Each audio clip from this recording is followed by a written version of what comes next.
chakanen din SSPDF chakanen wo ken putken jiɛɛn kare wiken nasser awo kare wik kulang kedua badana chalat keje chalat oken cha rbiɛɛrli to shop ke bangwan ala military vehicle wa shakanen putken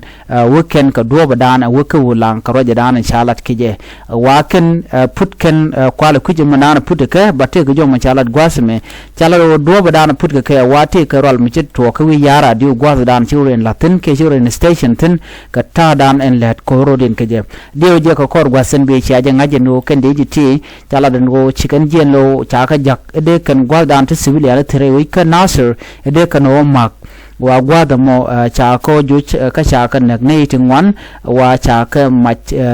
meti shop ko wal bakel ke wonyam ko do badana chalat ke je education bor ko shika jiɛɛn ro woken korma woken thɛr kire me shaling no ken shikaru ya lakan wote ka kon mi de top kan gor no de kan civilian ke je wi daga na ka ko bom ko de lo re wich kan nasser ante ma kuraja dana cha kwen chala do ken ci torbel shi ko bangwan shigro woch wakar gwada danan we ka wulang ka torbel to wa tinken ke de ni do badana putken ka je chala do take misunderstanding mi tuɔɔk ke ka wi yara diu ajan jodan an cha kwen na mo